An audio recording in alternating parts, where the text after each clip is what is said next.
Sejam bem-vindos ao Tava Vindo Pra Cá podcast, eu sou Daniel Sartório. No episódio de hoje eu conversei com o Eduardo Castilho, foi um episódio muito bom, um episódio muito legal. A gente conversou bastante sobre comédia. Fomos bem técnicos também em alguns aspectos e foi legal porque eu conheci também um lado dele que eu não conhecia, que a gente já tinha conversado várias vezes, mas a gente nunca tinha tido uma conversa sobre a carreira, sobre o que ele quer, do que ele abriu mão pelo stand-up. E é uma bela história, eu acredito que vocês vão gostar. Mas caso não gostem, lembrem-se que qualquer e-mail de ódio deve ser enviado por e-mail a maurifte@hotmail ou gmail.com. Mas se você adorou, achou incrível, comenta, se inscreve no canal no YouTube, no SoundCloud, manda um e-mail para tavavindopracá@gmail.com.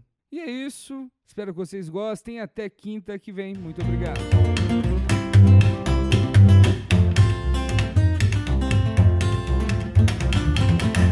Massa, Castilho, você tá fazendo stand-up há quanto tempo?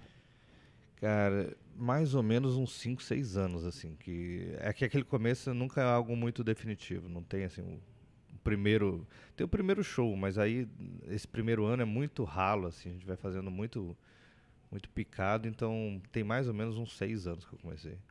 E você começou em Curitiba e ficou quanto tempo fazendo na cena lá? Na verdade, eu não tava lá. O que aconteceu, o meu começo no stand-up foi bem estranho, assim. Eu me interessei, eu gostava, eu sou da área de engenharia, né? Trabalhava com treinamento e sempre dei treinamento, dei cursos, dei palestra, fazia palestra e tudo mais. E aí, em 2011, na verdade foi final de 2010, eu tive contato com o stand-up pela primeira vez, assim, propriamente dito. Não foi o primeiro show que eu assisti, mas foi a primeira vez que eu vi algo sério sobre stand-up, que foi num curso que eu estava fazendo. Eu trabalhava numa empresa e eles me levaram para fora do Brasil para estudar técnica de apresentação, como instrutor e tal. E aí, nesse treinamento, eles passaram pra gente, entre as técnicas, tinha o humor como forma de chamar atenção, alguma coisa nesse sentido.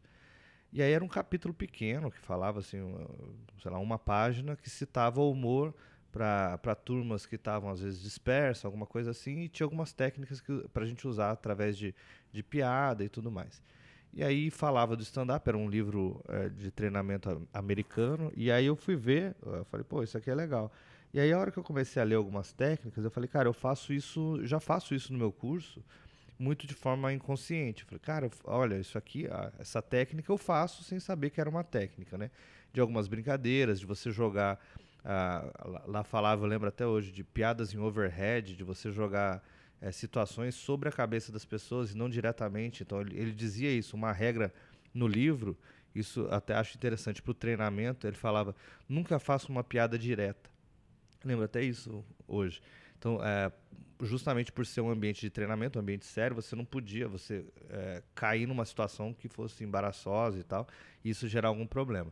Então ele falou, sempre que for fazer piada, faça em overheads, e eu guardei essa palavra. Então jogue sobre a cabeça das pessoas, não direcione Interessante, isso. eu nunca tinha ouvido esse conceito. Então, assim, isso acho que para o stand-up não é tão válido. Mas principalmente para ambientes que não são ambientes preparados para aquilo, quando você direciona aquela piada, você traz a pessoa de uma forma, às vezes, não tão interessante como você deseja. Então ele falava assim, interação, perguntas, inicialmente sempre faça em overhead. Então joga pra galera, porque daí você vai trazer naturalmente quem está mais atento, e isso depois você leva para uma interação, alguma coisa nesse sentido. Mas ele falava, evitar piadas diretas, justamente para evitar problema tal, de treinamento. E eu comecei a ler sobre aquilo, eu falei, cara, isso é bem legal, isso, pô, achei, como eu sou da área de exatas, a partir do momento que você falou assim, existe uma métrica para fazer rir, aquilo me encantou de um jeito, falei, cara, porque eu sempre misturei muito, mesmo sendo de exatas, por ser da área de treinamento, a gente pode falar a parte mais humana da exatas. Sim. Porque a gente vai lidar só com pessoa, é um trabalho que ele difere um pouco da área de exatas por si só. Mas eu falei, pô, isso aqui é legal. E aí, depois de dar uma olhada nisso, fiquei com aquilo na cabeça e comentei com alguns amigos do trabalho mesmo.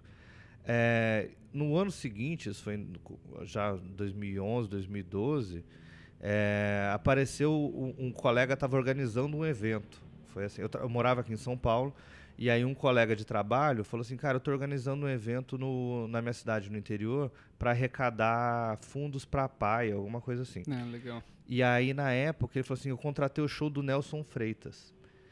O Nelson Freitas acho que nem contratou, foi também de parceria, eu não sei exatamente como foi. E aí ele falou assim, cara, eu lembro que você falou de stand-up e tal, você não quer fazer uma abertura do show dele? E eu fiquei com aquilo na cabeça e falei, cara, faço, mas sem noção nenhuma do que eu tava fazendo. Ele falou, aí a gente foi para essa cidade chama Itaiandu, sul de Minas, e aí chegamos lá no show e foi muito interessante porque Você já tinha piada? Você escreveu piada eu pra escrevi, isso? eu preparei. Não foi na louca, mas eu preparei em cima de um material que eu tinha que era muito raso do que era stand-up. Como eu disse, era um material que ele estava muito direcionado para treinamento. Sim. Assim, então era um capítulo mesmo, assim, de técnicas. E aí, eu não lembro exatamente, mas eu acho que tinha alguma coisa de formato setup punch, alguma coisa de regra de 3, alguma coisa assim, sabe? Algumas métricas de piada bem simples assim, mas não era nada muito elaborado sobre o conceito de stand-up, nada disso. E aí, eu lembro que quando começou o show, eles puseram um casal de crianças da PAI pra dançar, com síndrome de Down, era um negócio super comovente. E eu falei, meu Deus, eu vou entrar depois disso.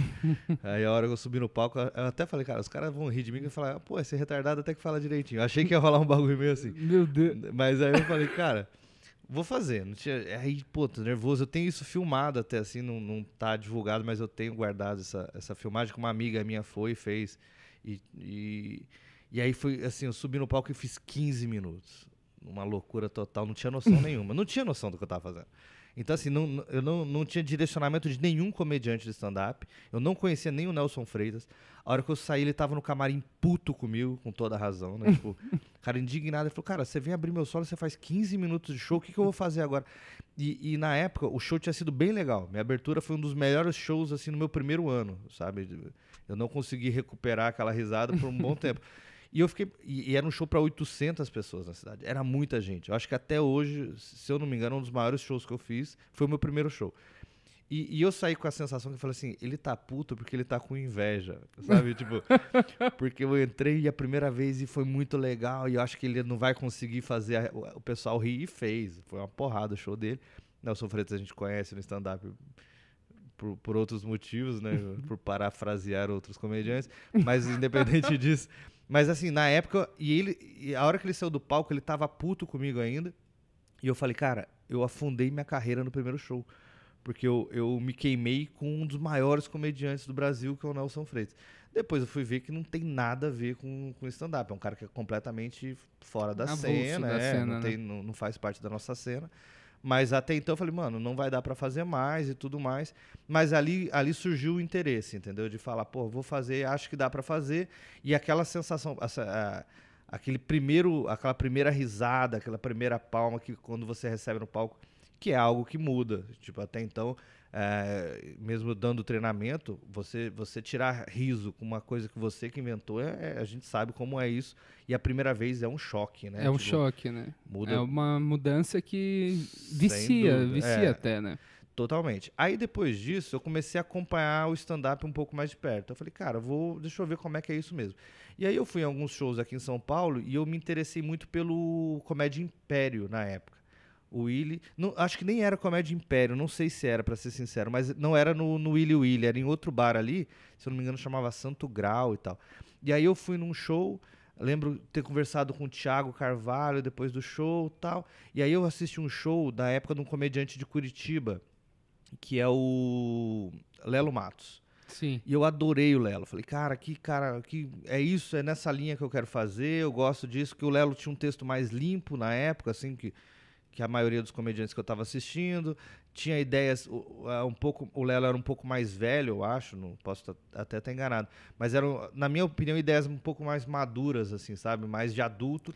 Acho que o Lelo nem é muito mais velho, mas é que ele teve filho cedo, já é casado, já amadureceu, já né? trabalhava, ele tinha uma outra profissão, e aí eu me identifiquei bem com a ideia do Lelo. E aí eu passei a seguir na rede social e conversei com ele no final do show. Falei, cara, que legal, gostei disso e tal. Mas não sinalizei que eu queria fazer stand-up, nada disso. Isso, alguns meses depois, eu fui a Curitiba, a trabalho. Fui dar um treinamento lá. E aí, chegando lá, eu era casado na época, eu mandei uma mensagem pro Lelo. Falei, Lelo, cara, achei muito legal aí você ter seu show e tal, eu queria assistir, eu queria saber, você tem algum show aqui em Curitiba? Ele falou, tenho, cara, eu tenho um show aqui, terça-feira nessa sanduicheria, vai lá que você faz 5 minutos. Só que eu não tinha ideia que eu ia fazer 5 minutos, eu queria um show pra assistir com a minha namorada. E aí, na época, minha esposa. Aí eu falei, cara, vamos lá, tá, posso ir? Ele falou, vai lá que você faz 5. Eu falei, então tá. E aí eu tive uma semana pra falar, cara, eu tenho que fazer 5 minutos, entendeu? Aquele material que eu fiz lá já não tinha muito sentido e tal. Eu falei, cara, eu vou escrever 5 minutos e fiz. E mais uma vez foi legal, foi interessante. E foi uma noite que tem uns caras muito legais. Tem o João Pedrada de Curitiba fazia essa noite, que é um cara que eu gosto muito até hoje do show. Assisto muito pouco porque é outra cena também. O Matheus Caniceiro tava nessa noite. O Pedro Lemos, puta, sabe? Foi uma noite assim, com a galera bem legal lá de Curitiba que tava fazendo na época. E era uma noite do Todor, que é um lendário também. Sim, eu vi show com o Todor. Então assim, o Todor, ele que meio que comandava a noite e abria espaço pra todo mundo. Era uma noite que tinha 8, 9 comediantes da noite, muito open mic. Na verdade, assim, mesmo os que a gente via com um pouco mais de experiência, hoje a gente olha e fala, era tudo open mic. Sim. Ninguém tinha experiência de verdade.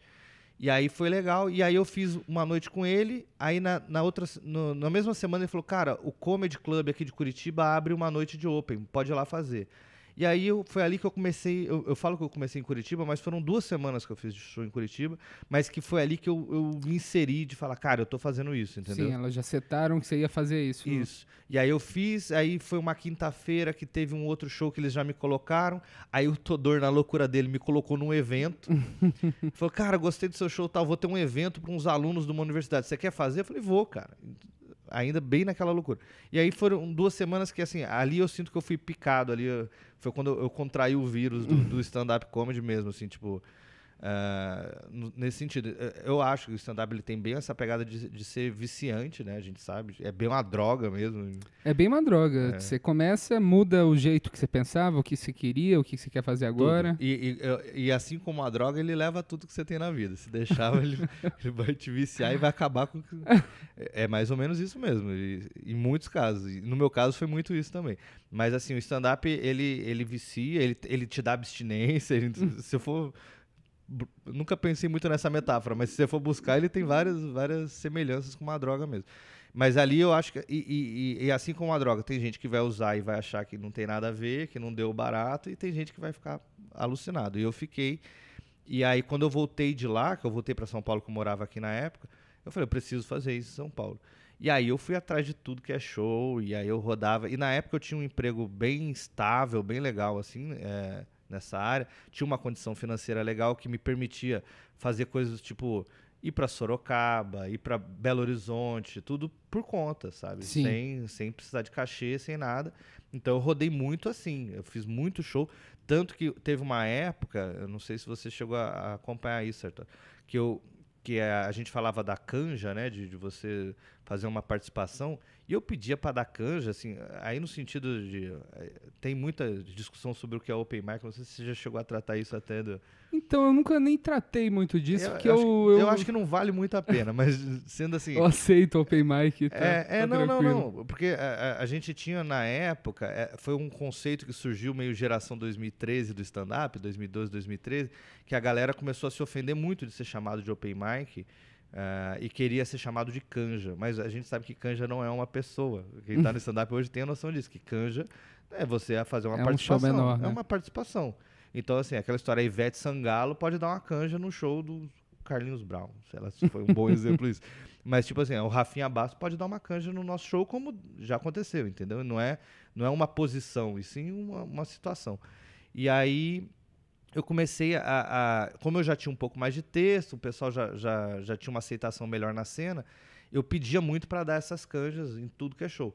Então, assim, naturalmente isso me ajudou muito, porque abriu muito espaço, eu fiz muito show, assim, eu era conhecido por fazer show, o pessoal brincava, pô, o Castilho tá fazendo Osasco, Pirituba e Campinas hoje, tipo assim, se eu for lá vai ter um Castilho lá fazendo também. Porque eu tava rodando em todo show, muito por esse vício desse momento aí. E aí até surgiu o termo na época, a castilhada. Não sei se chegou a acompanhar. Que na minha época, acho que foi mais com o Luca que ele fazia isso também, né? O Luca foi. Eu passei o bastão, mais ou menos isso. Mas na época eu não achava nada pejorativo isso. Tipo assim, o pessoal falou, vai dar uma castilhada aí. Porque eu entendia que era justamente assim, tá na correria, tá fazendo, Sim. entendeu? Tá pedindo. Então, assim, por muito tempo rolou isso de fazer desse jeito. E. Thiago Ventura, senhoras e senhores. E aí o que rolou foi isso, tipo, de eu estar fazendo bastante show e no momento que a galera me via nessa situação de canja, né, e a vantagem era essa, eu fazia muito show. E que acho que é importante para os comediantes verem que o cara que tá começando se importa de verdade com aquilo e não tá fazendo só de zoeira, né? Só que ainda tinha um contraponto aí que não era muito interessante, que era o seguinte, por ser muito acessível, eu ia muito atrás e tudo mais, o pessoal deixava de me convidar. No sentido de, eu tenho um cachê aqui. Pra que eu vou dar pro Castilho se eu sei que ele vai vir de graça e vai ter um outro comediante que vai vir fazer? Isso é Então, terrível. então eu entrei no... Só que, como eu disse, eu tava numa situação financeira muito legal. Assim, eu tava num emprego muito legal na época e eu realmente não me importava. Então, por muito tempo, eu coloquei a minha imagem como um cara que eu tava ali acessível, que eu podia fazer, e eu fazia onde me chamavam e tudo mais, e que não era a importância de ser o convidado principal, de ser o headliner, de fechar a noite. Mesmo em alguns shows que eu sabia que ali eu tinha potencial para ser o convidado da noite. Então, assim, isso foi uma tônica durante muito tempo da minha carreira, nos primeiros anos, assim. Mas acho que foi assim, a migração ela veio mais ou menos daí. Então, começou como uma brincadeira, sabe, assim, uma coisa despretensiosa, até que eu não esperava que rolasse. E eu tinha uma preocupação muito grande no começo de falar assim, cara, eu tenho minha profissão. Eu trabalhava 12 anos não, na época eu trabalhava, sei lá, 8 anos como engenheiro, eu estudei, fiz curso fora e tudo mais, e eu falo, cara, eu tenho essa profissão muito consolidada, o stand-up não pode me atrapalhar, o stand-up é meu hobby, sabe? E às vezes eu gastava grana, minha mulher brigava comigo, falou, pô, você vai gastar dinheiro para fazer show de novo, você vai viajar? Eu falo, cara, eu tenho amigos que tem hobby saltar de paraquedas, o cara compra um paraquedas que custa não sei quanto, ele gasta, então o hobby nosso tem um custo. Sabe, pra você se divertir, e eu via isso, eu falava, cara, o stand-up é como um kart pra mim, que eu tenho amigos que correm de kart, eu tenho amigos que... Ele tem um custo e eu tô disposto a pagar pra curtir o meu hobby, e é assim que eu via. Mas você conseguia, por exemplo, que eu acho que essa relação que você tem, que eu tenho, é um pouco parecida. Que eu tenho um emprego já mais consolidado, eu tô há 10 anos trabalhando, fazendo o que eu faço. Só que quando eu comecei a fazer stand-up, eu meio que tirei um pouco o pé do acelerador. Totalmente. Tipo, eu não consegui tratar como um hobby. Exatamente. Eu tô ali... É a droga. Bandeira 1... É a droga.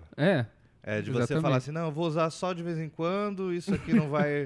Então, exatamente. Eu tava num ponto no início que eu falava assim, não, isso aqui... Eu tinha um pouco de consciência de falar, o stand-up não pode atrapalhar a minha carreira.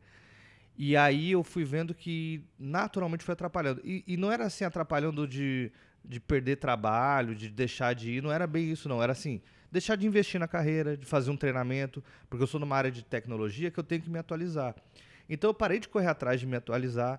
Eu fui vendo que no trabalho, onde eu estava trabalhando na época, a demanda de trabalho foi diminuindo. Eu, numa situação normal, o que eu faria? Eu começaria a procurar alternativas. Não só em outros empregos, mas dentro da minha empresa, de procurar outros projetos, assim, onde eu poderia ajudar para me mostrar proativo ali dentro. E eu fui fazendo justamente o contrário. Eu fui vendo que quanto mais a demanda de trabalho caía, eu falava, eu tenho mais tempo para o stand-up. Então eu vou deixar ir rolando e vou me dedicando ao stand-up. Sim.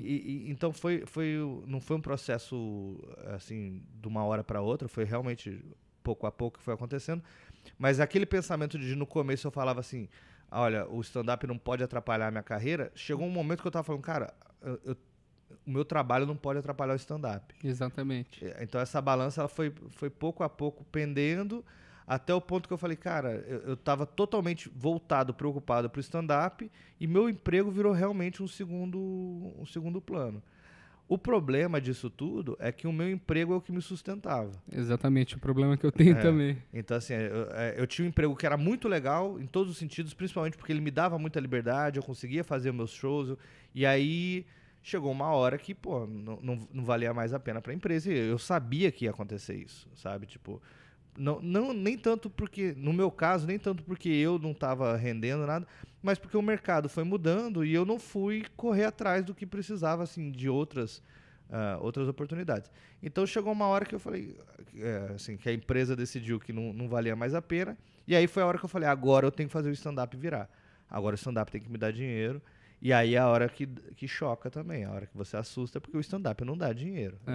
E foi a época que você começou a fazer show pra caralho no interior, você tava produzindo... Eu comecei a produzir um pouco mais do que eu produzi, então eu falei assim, eu tenho que ter alguns shows pra fazer rodar, pra movimentar dinheiro.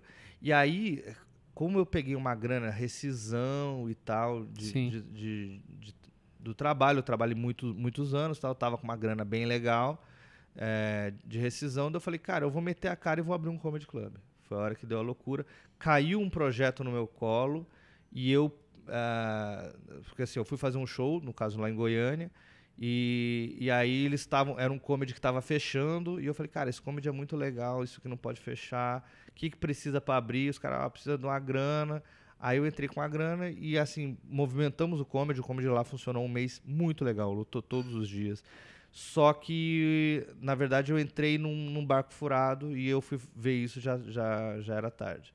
Então eu coloquei uma grana e aí a gente foi ver, na época começou um problema com o proprietário do imóvel, que não tinha nada a ver com o comedy em si, que existe uma dívida com ele, aí na hora de transferir o imóvel, ele não queria transferir o imóvel para o meu nome. Foi um monte de problema, muito falta de experiência, muita precipitação, assim, e acabou que deu errado. Foi seu primeiro negócio, assim, Foi meu primeiro negócio. Investimento grande, né? Isso.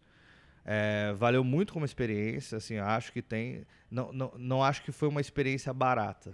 Foi uma experiência bem cara, e é muito legal se a gente puder aprender com a experiência dos outros e não com a nossa, né? Com a nossa dor. Mas de certa forma, assim, ainda dentro do problema que aconteceu, eu acho que eu saí a tempo, sabe? Eu antes de que fosse um problema maior, antes de virasse uma bola de neve ainda pior do que fosse.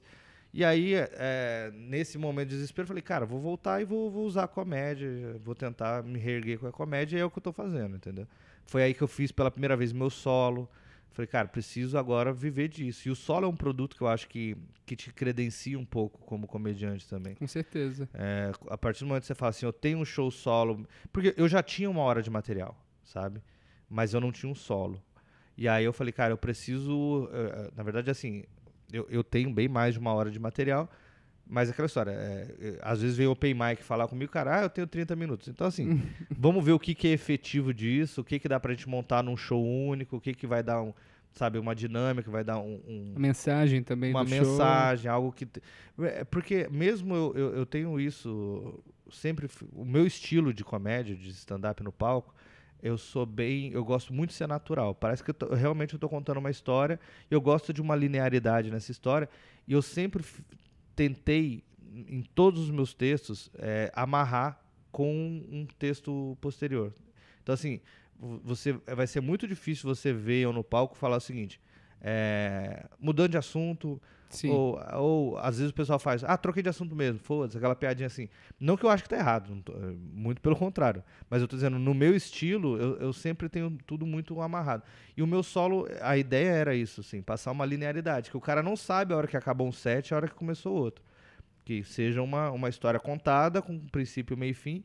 A minha ideia, como primeiro solo de todos os humoristas, eu acho, era contar minha vida, né? Primeiro solo acaba sendo isso, né? Porque é um conjunto, acho que o do Ventura, se eu não me engano, chamava Isso é Tudo Que Eu Tenho, e é mais ou menos isso, tipo assim, é um compilado dos nossos textos, né? Do que a gente gerou ao longo da carreira, mas que vem justamente disso, da gente estar contando a nossa vida e tal. Então, foi mais ou menos nessa linha, assim. E eu fiz, e realmente o solo é diferente, sabe? É uma experiência que quando você faz, você vê que não é a mesma coisa dos 15 minutos que a gente está habituado. Sim. É um pessoal que foi realmente para ver você. É uma energia diferente. É um time diferente de você poder sair daquela cobrança, sabe? da piada a todo custo. E é isso que eu tava pensando, que eu acho que uma falha que tem do jeito que faz comédia aqui no Brasil é que o cara já pula de 15 minutos para um set de 1 hora. Uhum. Que lá ele não vai fazendo 10, 15, 20, meia hora. Que nesse documentário do Seinfeld, que estreou no Netflix, ele até fala que quando ele começa a fazer 45 minutos, que é ali que ele tá fazendo comédia mesmo. E tipo, eu nunca fiz um set de mais, sei lá, 20 minutos e eu já noto uma diferença bizarra. Sim. Que aí você começa a ver time, ver onde pode abaixar um pouco, onde pode subir. Muda tudo. E voltar é muito difícil. Até a gente estava comentando que eu fui gravar o Porchat, né? E aí o cara, lá na televisão, eu não tenho o hábito de fazer televisão, fiz uma vez só. E aí os caras falaram pra mim, stand-up assim, né, na televisão. Os caras falaram, olha, 3 minutos.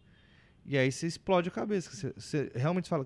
Porque antigamente, quando você fazia open mic, era normal, 3 e 5, você já vinha com aquilo redondinho, você já sabia pra onde ia. Então agora, eu falo 3 minutos, cara, 3 minutos eu tô me apresentando, tipo, eu tô falando meu nome ainda, sabe? Como que eu vou fazer uma ideia? Então, assim, essa dinâmica do tempo do stand-up não é algo simples. Esses passos de sair, e isso é muito importante e a galera se perde nisso. Você ter 5 minutos é muito diferente de você ter 10, é muito diferente de você ter 15, e tenha 5 antes de ter 15, né? Sim. Que é algo que às vezes eu como a gente até pode falar um pouco mais disso, mas eu trabalhei muito com open mic, assim, de ter os festivais, de fazer campeonato e tudo mais. Eu via muita gente que falava, eu tenho 15 minutos, e o cara nunca subiu no palco, falou, não é possível que você tenha 15 minutos, sabe? E eu com 2, 3 anos de comédia tava fazendo os meus 15 minutos naquela época, entendeu? Sim. E eu tava vendo os caras que estavam começando e falaram, não, eu já tenho 15, 20 minutos, já escrevi, já testei em casa. E não é isso, a gente sabe que claramente não é isso. Então, esses passos são realmente estranhos, assim. E até outra coisa que eu acho que caracteriza, o solo caracteriza muito o comediante. Eu acho que o Léo Lins fala alguma coisa disso num livro, se eu não me engano. Mas os 15 minutos, no tentativa e erro, você faz. Entendeu? Com certeza. Então, assim, você gerar material que tenha 15 minutos de graça, se você ficar insistindo, você vai ter 15 minutos. Entendeu? Agora, você chegar a ponto de ter um solo, e mais do que isso, você renovar esse solo, isso caracteriza o comediante. Isso é o cara que realmente sabe do que está fazendo, que é aquele cara que o pessoal fala, mas qualquer coisa que põe na boca dele fica engraçado. Porque o cara já tem o traquejo, que a gente sabe que o cara desenvolveu. Exatamente. E é muito mais do que só o texto. Não, eu acho que texto é tipo 40% no máximo de uma performance. Eu acho também. Que eu tenho uma dificuldade eu fico nervoso, meu time eu tô assim, esse acertando. 40% é relativo, mas eu acho assim, é porque existe também casos de pessoas que são excepcionais no texto e o cara consegue numa persona esquisita até então compensar e fazer um show legal, entendeu? Mas eu acho que se a gente for generalizar, no caso assim, tirando esses extremos aí, a entrega, a persona, a confiança, a gente sabe como hoje... acho que se fala muito pouco disso, até como stand-up, mas como a confiança muda muito a situação de palco. Então, a persona dele que mudou. E eu falo isso porque eu acompanhei Ventura, sabe, a explosão de Ventura de perto, ou muito de perto, porque eu estava no quarto do lado do Renato Albani. Sim. Então, assim, a gente viu que o Renato Albani, em um ano, teve essa explosão, e a gente fala, o que mudou, o que fez virar essa chave? E uma das coisas a gente viu, cara, o Albani, ele mudou totalmente a confiança dele no palco. Então ele fala hoje com uma confiança que a gente não via, e isso passa uma segurança para a plateia. Isso é muito efêmero, assim, é muito... É difícil de medir, né? É muito difícil de medir. É muito difícil de você saber, sabe, o que fez a diferença. Por que esse cara é simpático? Por que esse cara tem carisma e esse aqui não tem? Onde está o carisma nessa história? E às vezes é um sorrisinho, é aquela história mesmo, sabe? É uma postura corporal, é um levantar a mão na hora certa, alguma coisa nesse sentido, que são coisas muito simples, muito sensíveis, que fazem a diferença do cara falar, eu gosto desse comediante, eu não gosto desse. Se você for espremer o texto mesmo, muitas vezes você fala, cara, esse cara não tem piada nenhuma. Aqui em casa, às vezes a gente fica louco, fala, olha esse vídeo aqui de não sei quem. Claro que não vou citar nome, mas nem é... Porque isso acontece com muitos comediantes. Mas fala, olha esse vídeo que tá estouradaço do cara.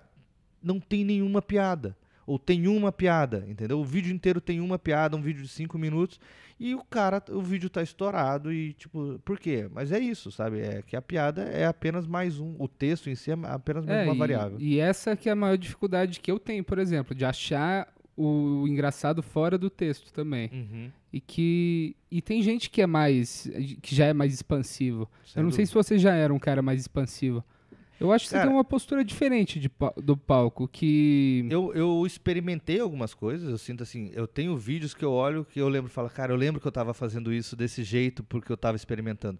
Eu tive uma época, por exemplo, que eu falei assim, cara, eu acho que eu vou fazer stand-up sem dar risada. Eu não posso rir no palco, porque eu assisti alguém que eu achei legal que fazia desse jeito, entendeu? Eu falei, eu acho que se eu fizer desse jeito pode ser engraçado. E eu fiz alguns shows assim e rolou alguma coisa, mas não foi o ideal. E aí eu falei, cara, não é isso. Entendeu? Então eu tive essa consciência de algumas vezes durante a minha carreira experimentar personas e posturas diferentes. Falei, agora eu vou entrar. Eu já fiz um show que eu lembro na época que eu tava muito. Eu sou muito fã do Murilo Couto, entre outros comediantes, mas eu fiz um show que muito na linha Murilo Couto. Eu fiz uma vez no Beverly de falar, cara, eu vou falar o que tiver vindo na minha cabeça e tal. E não funcionou tão legal quanto eu achei que fosse. Mas justamente porque eu tava buscando uma persona que não era a minha, sabe? Assim, era longe do que é a minha de verdade. E nesse ponto eu fiquei buscando e realmente não encontrava, entendeu? Era algo... Então, assim, eu não posso dizer hoje que eu encontrei minha persona. Porque eu acho que, assim, em toda a minha carreira, já tive vários momentos de falar, cara, é isso. E 2 anos depois eu olhar e falar, nossa, como é que eu fazia isso? Então, e eu acho que isso é legal. É sinal de evolução, é sinal de que a gente está aprendendo e está mudando. Então eu espero daqui a 2 anos olhar o que eu faço hoje e falar, cara, como que eu fazia isso? E tá numa situação melhor, é claro. Então, assim, se... Não, teve um show que a gente fez junto que foi um show que você me impressionou muito, assim, que foi um show lá em São Miguel, no negócio do Narguilé, Uhum. que você entrou de MC e tava tipo... Dificílimo. Puta merda, cara. É. Aquele show tava tudo contra o show. Tudo errado. Tava galera conversando, fumaça, jogo rolando. É. Aí desligaram o jogo, você entrou... Era um público bem a gente sabe, bem de periferia. Sim. Então, assim, é um público que não tem muito freio, no sentido de... Ele pensa, ele fala, então... Que quer interagir para aparecer, para mostrar para os amigos. Então, tinha um pessoal bêbado, tinha um pessoal... foi um show bem esquisito. Não era o melhor ambiente em termos de posicionamento de mesa, tinha uma estrutura meio esquisita. Mas uma coisa que me deu muita casca foi o seguinte: concurso de Open, sabe? Eu gerenciei concurso de Open, e concurso de Open tem algumas coisas interessantes, que é o seguinte. Primeiro, é um público que não é de stand-up, porque são os familiares e os amigos do cara que está começando, né? Sim. Acho que quem escuta aqui sabe o que é Open, a gente às vezes trata sabe, de uma linguagem. Então os comediantes iniciantes, eles, para participar do concurso, a gente colocou isso como regra e já tomei muito na cabeça por causa dessa regra, de falar, cara, tem que trazer gente. Aí os caras ficam bravos. Aí eu falo, cara, mas se não trazer, vamos fazer no corredor da tua casa, não vai ter ninguém mesmo assistindo, porque é algo que depende. Um show normal, a gente tem o comediante que traz o público, a gente Sim. tem... Um show de iniciantes não tem como a gente fazer isso. Então a gente precisava e o pessoal trazia. E esse público não era um público habituado com stand-up. 90% nunca tinha assistido. 100% estava lá para ver uma pessoa que ia se apresentar por 3 a 5 minutos. Então tinha um show de 1 hora que apenas a cada momento tinha 10% da plateia realmente interessada. Então, assim, sempre foram shows muito adversos, assim, não era... tanto que, às vezes, eu vou assistir um determinado show, eu falo, cara, isso aí que o cara faz é muito fácil. Porque ele tá numa plateia que é toda dele, que tá habituada com stand-up, e eu posso citar Comedians, Hilários, Honda, qualquer comedy club, é muito fácil ser mestre de cerimônia. É muito fácil abrir um show. Quando as pessoas já estão querendo Porque você tá num show que é feito né? pra isso. Então, assim, não tô falando isso pra me vangloriar que é fácil, o cara tá falando que é fácil. Mas comparado aos shows que eu tava acostumado a fazer, era realmente algo muito fácil, entendeu? Então, assim, eu fui aprendendo a domar a plateia nesse sentido, a tentar deixar aquilo interessante, muito com esses show de interior, que eu sempre tive também. Eu tenho um show, por exemplo, na cidade de 100 mil habitantes, Itajubá, há 5 anos que eu faço lá. quando eu comecei lá, ninguém tinha ideia do que estava acontecendo. E assim, um show, sabe, num bar no interior. E hoje é um show que rola muito legal. Mas nesse sentido, assim, esse desbravar, assim, me deu uma casca que me ajuda muito em outros shows, entendeu? Então, e nesse show você fez um negócio, tipo, você batia na plateia, mas de um jeito que você não perdia ela. E eles não ficavam bravos. Muito difícil isso. Isso que é o difícil de pegar esse... E eu desenvolvi uma persona. Ontem eu conversei com o Sarro no final do show. Ontem eu abri o show, o solo do Sarro. E aí a gente tava conversando no final, ele me falou uma coisa muito interessante. Ele falou, cara, como é diferente o seu carisma, né, no palco, assim, ele tava comentando disso, pra fora do palco. Tipo assim, você é um cara que a gente tá trocando ideia, você é um cara sério, um cara... E a maioria dos comediantes, assim, a gente sabe que não é igual ao palco. A gente que convive sabe que o cara é legalzão no palco e fora dele a gente é pessoa como qualquer outra. Mas nesse sentido de eu saber que no palco eu preciso ser simpático, eu preciso ser legal. Então, mesmo quando eu tô batendo em alguém, e o mestre de cerimônia tem essa função, eu tenho que me sacrificar pelo show. Eu tenho que ser o cara que pede silêncio. Eu não posso levar no meu show um cara que eu vou chamar de convidado e ele tem que pedir silêncio para a plateia. Eu não acho que isso acontece, mas para mim é o absurdo. Então, eu tenho que ser o cara para sacrificar pelo show. Já que eu vou ter que bater na plateia, vou ter que pedir silêncio, vou ter que explicar pro cara que ele não pode conversar, e ele tá num bar, ele tá bebendo, ele tá acostumado a estar ali naquele ambiente falando alto, chamando o garçom e tudo. Então eu tenho que explicar isso para um cara que não tá habituado a isso, sem que o cara fique muito puto comigo. Então, eu vou ter que fazer isso, e isso, aí tá a sutileza que eu te falei. Às vezes você por exemplo, eu já fiz várias vezes isso, de gritar silêncio num bar. E o gritar silêncio assusta todo mundo. E logo depois eu falo, silêncio! Olha, funciona isso aqui, hein? Porra, legal, quarta série, tá igualzinho. Então, você quebrar isso com uma piada logo na sequência, por mais que você esteja fazendo algo que é ofensivo, é absurdo, pro ambiente, você tem que dar um jeito de descontrair com aquilo e se mostrar simpático, se mostrar amigo ali. Então, passa a mensagem e logo depois você tem que fazer um afago. Mas é claro, não é sempre que funciona, sabe? A gente sabe que tem várias vezes que mesmo você pedindo silêncio, vai ter o bêbado, vai ter o... Então, assim, o stand-up é isso, é uma aventura que você nunca sabe como vai acabar, né?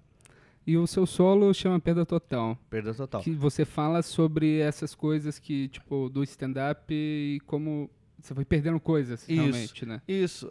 Eu acho que eu não tinha muito... Eu acho que até esse paralelo com a droga, eu acho que eu vou usar alguma coisa relacionada a isso. Mas foi mais ou menos isso mesmo. Porque foi assim, como eu cito, até o começo desse ano, até o final do ano passado... eu posso dizer que eu sempre fui muito sortudo em tudo que eu implementei, tudo que eu fiz, assim, dava muito certo. E até o stand-up como hobby era algo que estava dando certo, entendeu? Assim, eu estava tendo tudo que eu queria do stand-up, eu tinha sucesso no stand-up. Mesmo não tendo fama, eu me sentia bem sucedido de poder fazer um show todo dia que eu queria, me divertir fazendo show, ter uma plateia que gostava do meu material. Então, isso é o que eu buscava do stand-up. Eu não buscava ficar famoso, de ganhar dinheiro e tal, porque não era até então assim o meu maior objetivo no stand-up. Então eu era bem sucedido. E no meu trabalho também, como engenheiro, sempre fui bem sucedido e tal. Saúde, nunca tive problema. Relacionamento, tive alguns, mas tudo dentro da normalidade. Até que esse ano, assim, realmente foi um ano de estranho na minha vida, assim, que o que podia dar errado, deu errado. Então, teve o caso do bar, que eu perdi muito dinheiro, de ser mandado embora pela primeira vez na minha carreira, de ver que o stand-up não estava mais me dando o que eu precisava, o que eu queria. Então, chegou num momento que eu falei, cara, esse ano veio para dar errado. Esse ano tá dando tudo errado. E aí, numa conversa com o Patrick, né, na época, foi o Patrick que deu o nome, Patrick Maia, que deu o nome pro solo, que me deu a ideia. E eu, numa viagem com ele, comentei, falei, cara, eu preciso achar um nome pro solo e tal. Ele falou, do que você fala? Eu falei, cara, meus textos novos estão indo para esse caminho, para eu dizendo que o que eu perdi nesse ano. Ele falou, cara, por que você não põe Perda Total? Eu achei, pô, o nome é legal. Acho Bom que nome. é sonoro e diz alguma coisa, entendeu? E aí a gente caiu para uma arte. Ele falou, cara, se você fizer uma arte nessa linha, pode ser que fique legal. E acabou que foi mais ou menos para onde eu fui. Então... o Perda Total diz um pouco do meu momento desse ano. Eu queria pôr no começo, eu cheguei a sugerir 2017, aí o Lui fez. Mas foi mesmo, eu cheguei a comentar com ele. Falei, cara, por que não falo de 2017? Porque eu começo até o show hoje, eu começo falando 2017.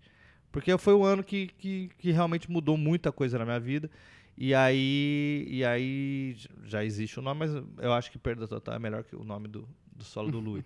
Mas de qualquer forma foi por essa linha que eu segui e acho que foi, assim, tá dando certo, assim, não, o solo tá rolando, fiz poucas vezes, fiz acho que umas 7, 8 vezes o solo, já em algumas capitais e tal, e agora eu vou fazer o último do ano, que vai ser semana que vem, claro, não sei quando é que você tá ouvindo, mas...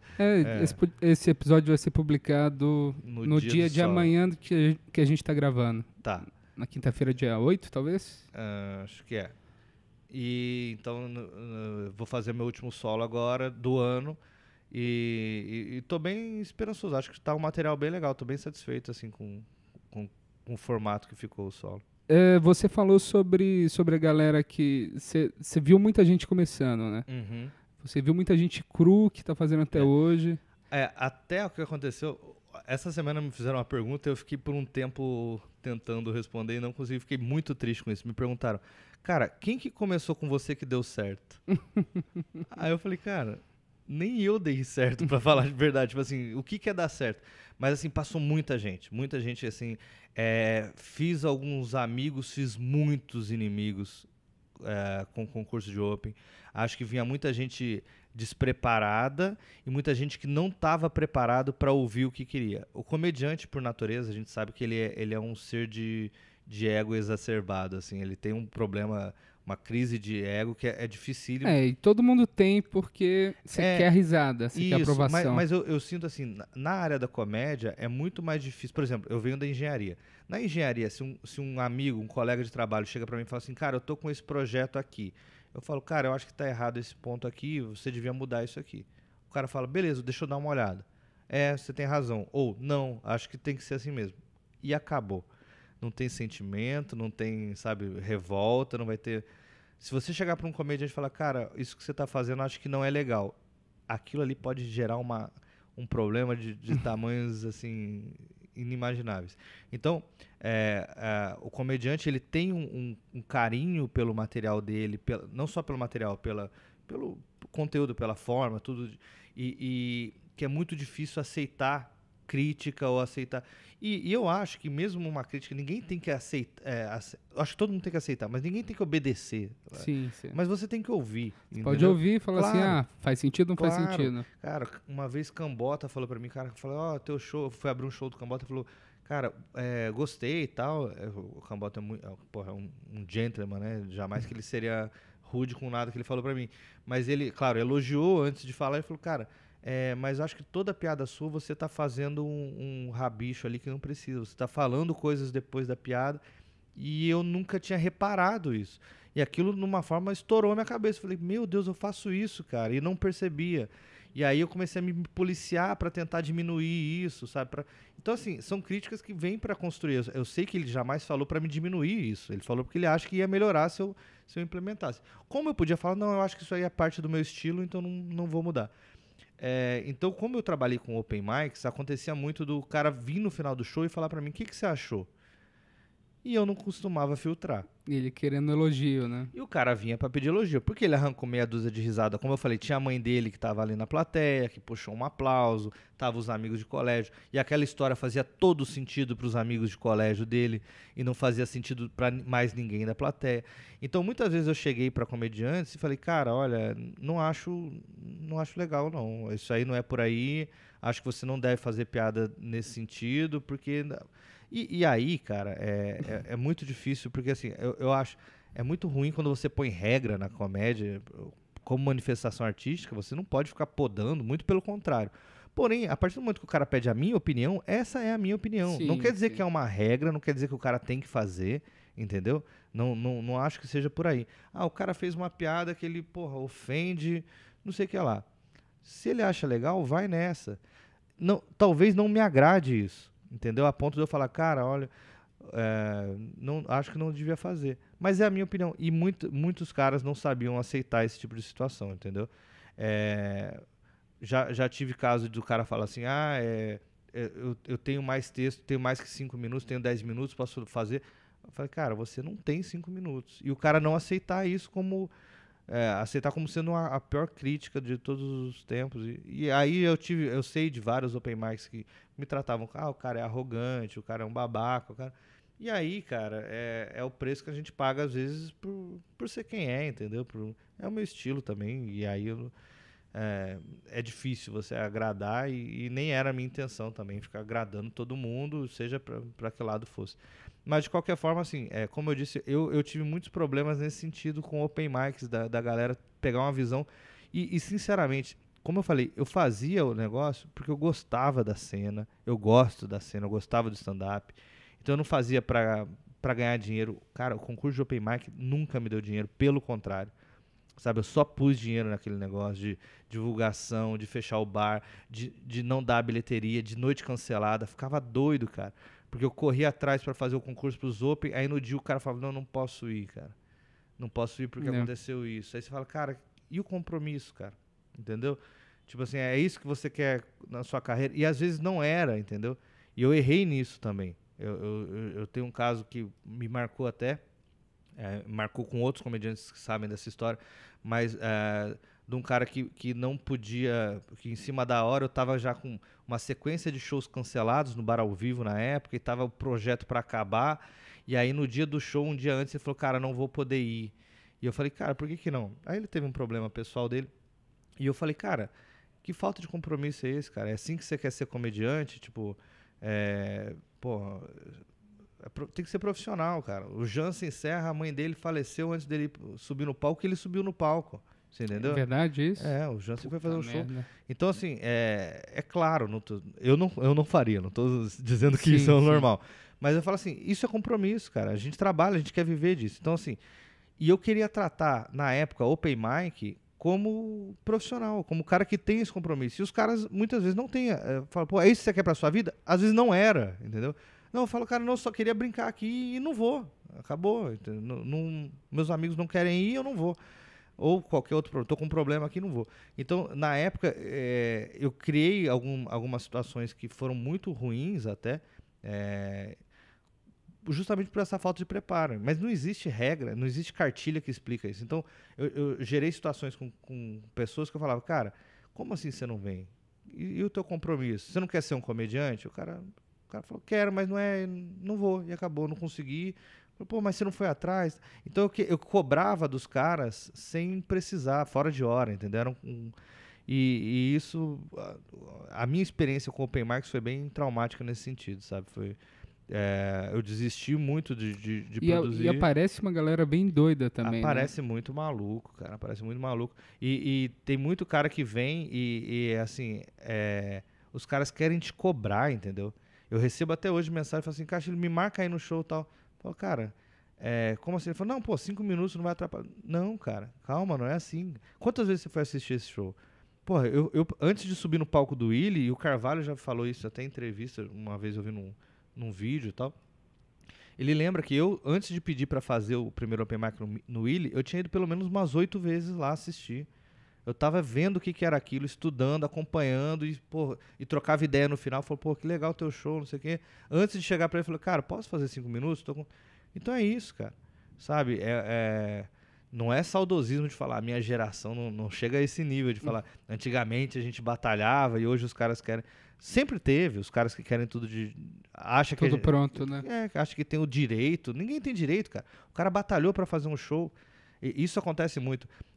O cara, às vezes, a gente batalha pra ter um show num bar, pra levar um público, a hora que o show tá legal, o cara acha que a gente tem o dever de abrir espaço. Não tem, cara. É muito difícil produzir uma noite semanal. Você não sabe o que é colocar num palco um cara que nunca subiu no palco, que você não sabe de onde que às vezes é um maluco, que vai subir e vai ofender um cliente ali, que vai ofender um garçom, e a gente vai perder um projeto de um bar, ou até coisa pior, por causa de um cara despreparado. Então, quando a gente às vezes fala assim, não dá para abrir espaço, normalmente a gente não dá para abrir espaço para quem a gente não conhece. Eu não vou arriscar um projeto que tem anos de trabalho ali, que faz parte do meu ganha-pão, para chegar lá, às vezes, um maluco que aparece, e a gente sabe como aparece maluco no stand-up, para chegar lá e jogar tudo pro alto, entendeu?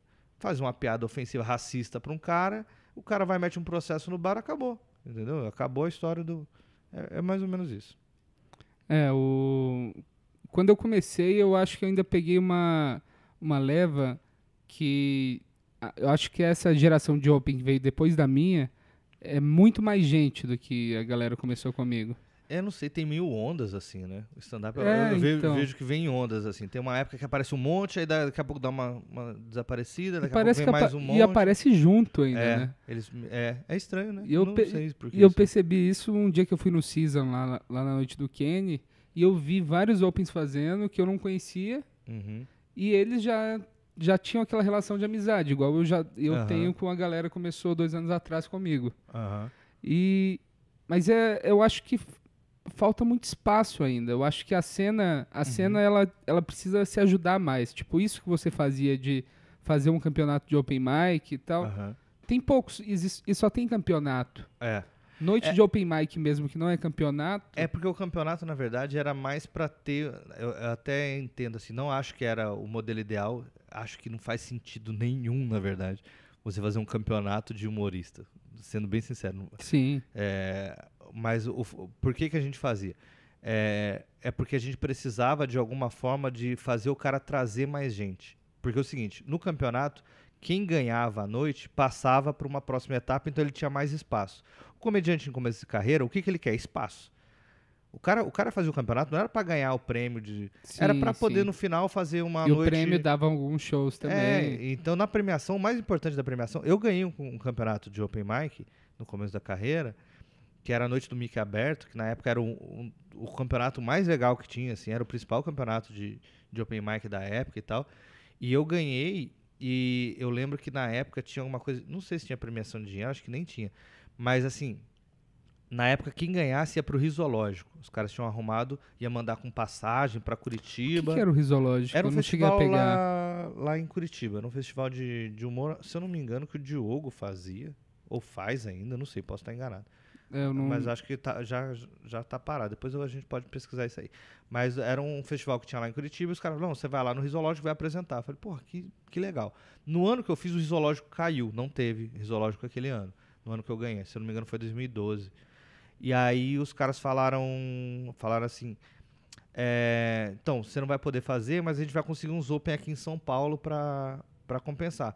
Você vai fazer, na época era o Seleção do Humor, Comédia ao Vivo, Comedians, Beverly, tudo bem pra você? Eu falei, claro, mano. Sabe? Incrível, foi né?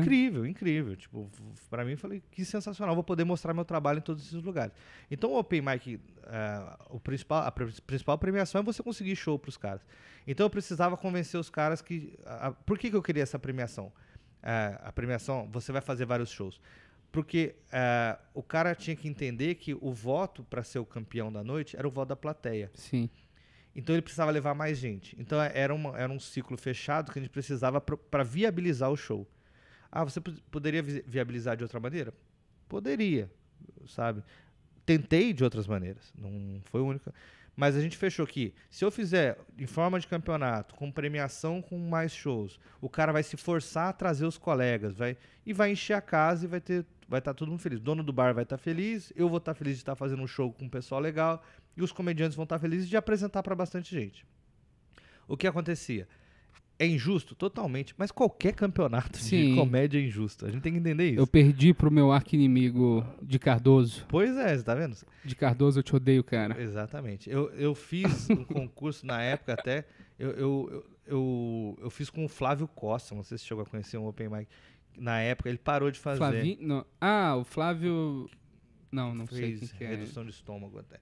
É um cara muito legal. E na época a gente fez junto, a gente criou uma amizade legal, até ele desistiu, acabou parando de fazer stand-up depois disso, porque perdeu pra mim.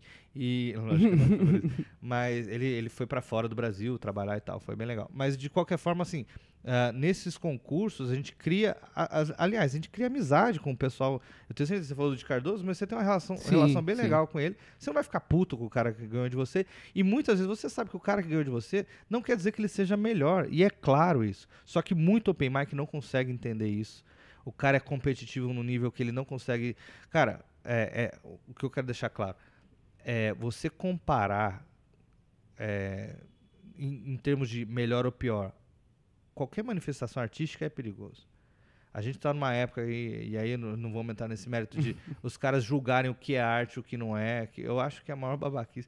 A partir do momento que você está julgando, significa aquilo está te mexendo com você de alguma forma, é arte, acabou. Claro. Então, assim, o que é bom no palco, o que não não faz sentido a gente julgar isso, cara, porque isso é muito pessoal. Então, assim, mas a gente precisava disso pro funcionamento da noite, entendeu? Sim, e o stand-up, ele é a única forma de arte que você também tem, você tem essa vantagem que é a resposta da plateia. Direta, a resposta imediata.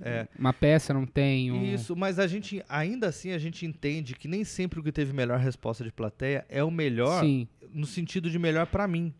Eu posso assistir noite e acontece, às vezes, de eu ver comediantes que levaram a plateia à loucura em termos de risada e palma, e outro comediante que às vezes passou bem, talvez despercebido nesse sentido, assim, passou bem mais sem tanto resultado, e eu achar que esse cara foi muito melhor, assim, tipo, que me acertou muito mais, que entrou no meu estilo de humor, que me fez rir de coisas que eu não... me fez pensar, me fez rir de coisas que eu não imaginava que eu poderia dar risada. Então, a comédia stand-up tem esse poder. Hoje em dia, assim, e isso, a gente trabalha, por exemplo, eu quero citar aqui o Nathan, que pra mim é uma das coisas que vai revolucionar a comédia. Vai mesmo.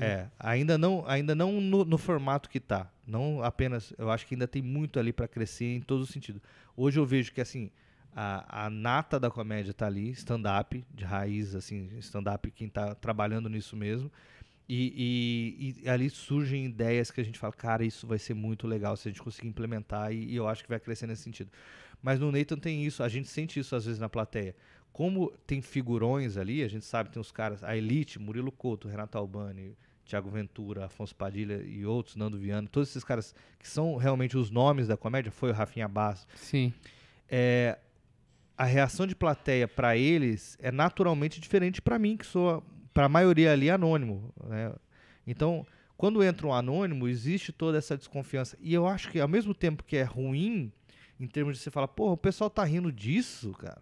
O cara não falou nada demais, só porque é não sei quem, o pessoal racha de rir. E a gente vê isso, essa reação, é normal que aconteça.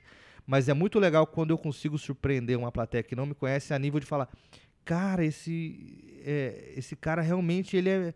Eu não conhecia, não sabia quem era, e ele arregaçou, ele foi... Sim. Não quero dizer o melhor da noite, mas assim, surpreendeu muito mais que comediantes que são renomados, que, claro, tem todo o direito de ir mal, a gente sabe que a comédia é isso, principalmente numa noite de teste, tá todo mundo testando. Então, chega um ponto que tá todo mundo no mesmo nível ali. Sim. Sabe? Tipo, todo mundo fazendo uma piada pela primeira vez, então acaba que acontece essas coisas. Acho interessante nesse ponto, mas no core da nossa questão aqui, que é o que é engraçado, e isso difere de um para outro. Então, é muito ruim julgar comediante simplesmente porque esse é bom, esse é ruim. Mas a gente tem a nossa preferência. Sim, claro. E se você me perguntar, você gostou? Eu posso falar, não gostei, achei ruim. Eu posso falar, eu gostei, achei legal. Isso não significa que você tem que mudar o que você está fazendo, nem que o que você está fazendo é certo ou errado. Não é isso. E nem que você me odeia também, isso. Né?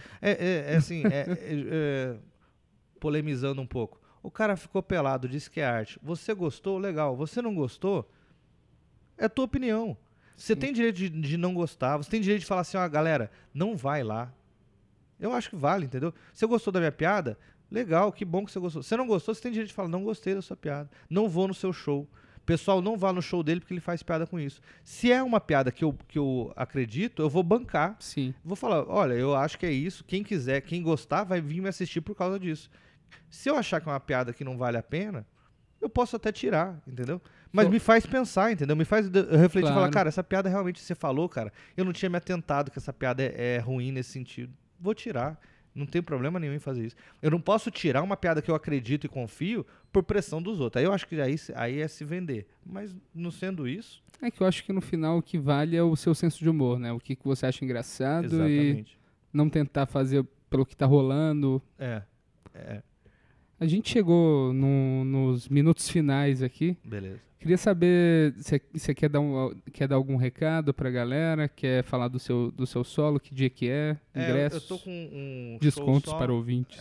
Não, mas eu acho que assim, a gente tá com esse projeto no Top lá, o Top Teatro, que é onde tem o Nathan, que é o show que eu citei aqui, mas é um teatro bem pequenininho, assim, então assim, pra ser sincero, já tá até bem bem encaminhado, acho que não vai ser problema, mas ainda, claro, chegando lá na hora, a gente sempre dá um jeito de encaixar o pessoal.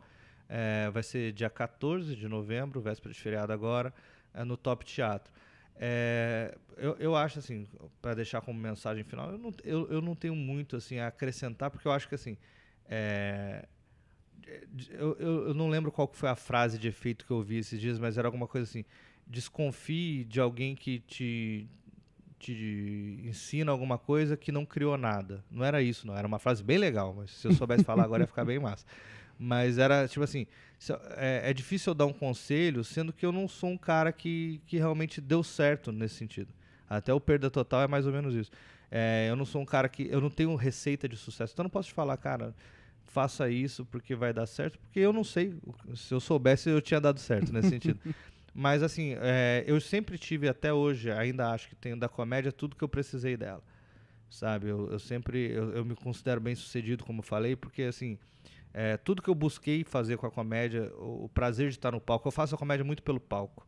Eu não faço pelo resultado no sentido de fiquei famoso, sabe? Aquele momento é o ponto, por muito tempo nos últimos anos foi o ponto alto do meu dia, da minha semana, aqueles 15 minutos em cima do palco, ali. E não é antes, não é depois. Eu citava na época, é tipo uma comida japonesa. Eu não gosto da comida japonesa pela expectativa de comer, nem pela saciedade que ela me dá depois. Eu gosto pelo momento que eu tô comendo, entendeu? Do tipo caralho. isso. Então, assim, vai me dar a mesma saciedade que outras coisas, outras comidas. Mas, assim, o prazer daquele momento é o que vale no stand-up pra mim. Então, eu faço stand-up pelos 15 minutos, pela risada naquela hora, pela salva de palmas, faço por isso. E por agradar, eu não sei se é coxinha falar isso no sentido de faço comédia pra agradar meu público, eu faço. Eu quero que a galera dê risada, tipo, se eu falei tudo que eu queria e ninguém riu, achou uma bosta, pra mim não valeu. Eu não sou desse que, tipo, preciso só manter a minha... Eu faço comédia pra ver um público rindo, e é essa a ideia. E acho que isso tem uma função social Com do certeza. caralho, tipo, mesmo que eu fale uma piada de peido, se eu fiz o cara esquecer do problema dele, deu risada, descontraiu, já tem uma função social, Com entendeu? Tipo, certeza. então, nesse sentido, eu acho que assim, eu sempre tive da comédia tudo que eu precisei, e agora eu tô numa fase que eu preciso mais. Então, na verdade, assim, a comédia continua me dando o que me dava, só que eu tô precisando de mais. Agora eu preciso viver disso. Então eu tô numa fase de mudança, de transformação na minha carreira que pode chegar a acabar com ela, sabe? Eu posso chegar à conclusão que o stand-up não vai me dar o que eu preciso, e eu preciso viver, eu preciso pagar conta, eu preciso sustentar uma família, eu preciso ter minha vida. Então, é um momento muito difícil para mim na minha carreira. Até quero deixar bem registrado isso, que eu quero ouvir isso daqui a alguns anos e pensar, porra, foi isso que aconteceu. Não sei para que lado que vai. Mas, e eu acho assim, tentei esse ano, pensei várias vezes em parar esse ano, sabe? Falei, cara, não... alguns caras me seguraram muito na comédia. Afonso Padilha me deu um esporro uma vez que fez, falou, cara, eu vou fazer. O Sarro me mandou uma mensagem essa semana, falou, Castilho, vem aqui, vamos fazer, vai dar certo. Então, assim, tem uma galera que eu vejo que tá me ajudando, me segurando nessa. Mas, como eu falei, começar a fazer stand-up é muito difícil. Depois que você tá viciado, parar é muito mais. Então, assim, largar a droga, a gente vai se apegar e vai buscar o jeito de... E se você não consegue conviver bem e viver bem disso, a gente tem vários exemplos de caras que deram certo ao meu redor aqui, eu convivo muito com isso e eu busco isso pra mim, mas eu sei que se eu não conseguir chegar num ponto que eu consiga viver bem disso, ter da comédia o que eu preciso agora, eu vou ter que parar uma hora e vou fazer isso como entrei na comédia, sabe? Vou sair e vou viver minha vida e vou ser feliz com isso. Mas a comédia, não se iluda, pra quem tá ouvindo, às vezes não é nada de um mar de rosa, é muito difícil. É clichê falar, tipo, cara, é trabalho, é muito trabalho. Você vai pensar várias vezes em desistir. Se você me assiste, gosta do meu trabalho, acha que eu dei certo e fala assim, porra, é isso que eu quero, pensa que mesmo eu dando certo nesse sentido, eu penso em desistir várias vezes, entendeu? E não sou só eu, vários comediantes já passaram por isso. Claro, os que estão dando muito certo, ganhando muito dinheiro, não pensam isso agora. Mas, assim, todo mundo nessa trajetória, se você não se questionou nenhuma vez, alguma coisa está errada, eu acho, até na tua carreira. Então, assim, eu não quero ser conhecido na comédia por persistência, sabe? Fala assim, pô, o que aquele comediante tem de bom? Ele é esforçado. Ele é esforçado, ele é um cara que não desiste. Não, cara, eu quero ter as minhas características. Você lembra, pô, ele é um cara engraçado nisso, ele é um cara... Por qualquer motivo, mas não quero ser reconhecido como comediante que não desiste quando era pra ter desistido há muito tempo atrás. Mas, de qualquer forma, tô aí, tô batalhando, tô escrevendo muito, pensando em projeto, querendo fazer solo, querendo escrever mais e fazer mais conteúdo. E é isso, cara, é nessa linha. Ah, do caralho. Se você não conhece, não curtiu a página dele, curta Eduardo Castilho. E o link dos ingressos do show dele, que é dia 14/11 agora. Dia 14/11 agora, eu vou colocar na descrição desse podcast. Beleza, pessoal? Muito obrigado, Castilho. Valeu. Até quinta que vem, pessoal. Valeu, galera. Então, tava vindo pra cá. Eu tava vindo pra cá. Eu tava vindo pra cá e... Eu não tava vindo pra cá.